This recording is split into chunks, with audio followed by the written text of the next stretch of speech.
Good morning મિત્રો, જય ભોળાનાથ. ભોળાનાથની કૃપા આપ સૌ પર બની રહે. સ્વાગત છે તમારું મારી ચેનલ ઉષાની જર્નીમાં.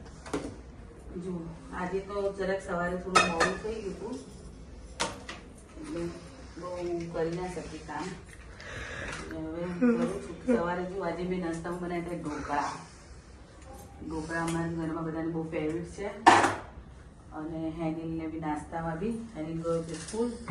હવે બનાવીશું રસોઈ બનાવીને કાલે મારી ફ્રેન્ડના છોકરીના મેરેજ છે સન્ડે, એના માટે ગિફ્ટ લેવા જવાનું છે. તો થોડીક વાર રહીને જઈશ ગિફ્ટ લેવા. શાકમાં બનાવું છું વટાણા બટાકા ટામેટાનું શાક. મારી હેનિલ માટે છે બધા શાકે ખાતા નથી, એટલા માટે બનાવું છું.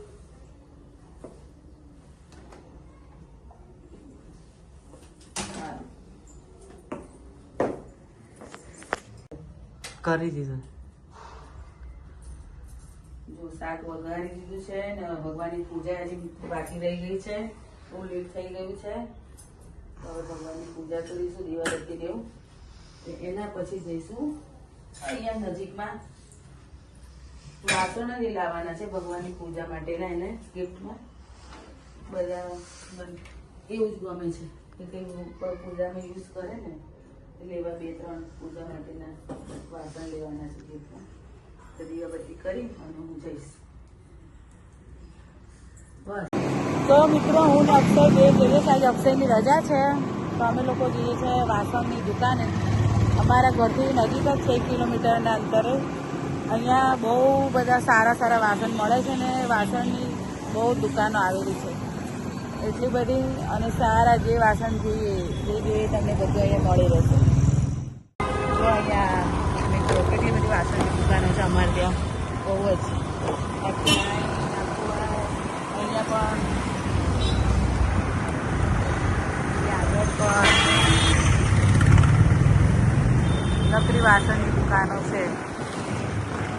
જો મોટી ને મોટી અને બહુ સરસ વસ્તુઓ તમને મળી રહેશે.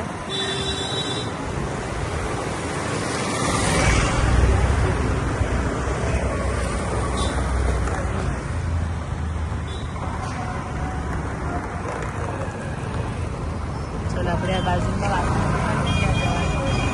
પૂછી લઈએ અહીંયા એકવાર.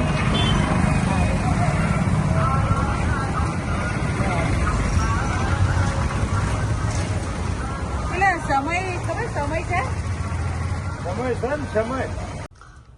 જો મિત્રો અમે આવી ગયા છે ગિફ્ટ લઈને, મતલબ વાસણની શોપમાંથી. મેં આ લીધું છે થાળી લીધી છે પિત્તળની, મોટો કળશ લીધો છે, 2 દીવા અને કંકાવટી. એટલે એને આવું ગિફ્ટ આપીએ તો સારું બી લાગે કે નહીં, એવું તમે મને જરૂરથી કમેન્ટ કરીને કહેજો. અને આ પૂજાના કામમાં પણ ભગવાનની જ્યારે પણ પૂજા કરવી ત્યારે યુઝફુલ છે, એટલે અમે આવું લીધું. મને ગમતું હતું અને મને પણ લાગતું હતું કે આવું ગિફ્ટ કરવું કરે. મારી ફ્રેન્ડની બેબીના મેરેજ છે તો છોકરીને સારું લાગે આવું ગિફ્ટ, તો મેં આ લીધું છે. ચાલુ કરી. જો મિત્રો મેં કીધું હતું મારી ફ્રેન્ડની બેબીના મેરેજ છે તો મહેંદી પડાવી છે. બહુ મેં જ આટલી કરાવી છે. આ મહેંદી અમારે અહીંયા પાડે છે મહેંદી આર્ટિસ્ટ છે પાયલ. ખાલી અમદાવાદ પૂરતું જ છે. તમારે કોઈને બી પાડવી હોય તો હું ડિસ્ક્રિપ્શનમાં મારો નંબર નાખી દઈશ, તો તમે મને કોન્ટેક્ટ કરજો. બસ એ લાઈને નજીક તો પડી જશે. જો આથી બી સારી પાડે છે. હું થોડી ડિઝાઇન બતાવીશ તમને. હા મિત્રો, જો હવે અમે બધું કામ બતાવીને જમીને ફ્રી થઈ ગયા છે. અને હેનિલ સવારે સ્કૂલ જવા માટે બેગ પેક કરે છે. એના મોઢા પર 12 વાગ્યા છે અને બહુ જોર આવે છે, પણ શું કરે. હેનિલનું બસ ચાલે તો સ્કૂલ જ ના જાય. જો મોઢું જોયું એનું. ફેંકો બધું ફેંકો. બસ જોયું આવું કરે છે. સ્કૂલ જવું પડે ને ભાઈને, બેગ પેક કરવાનું. આજે પાછું એક નવી બોટલ તોડીને આવ્યો.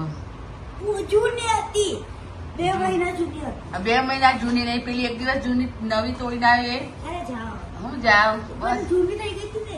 કશું જૂનું ના કહેવાય એને. એની બેગ પેક કરી લે એટલે અમે સુઈ જઈશું. રાતના 11 વાગી ગયા છે.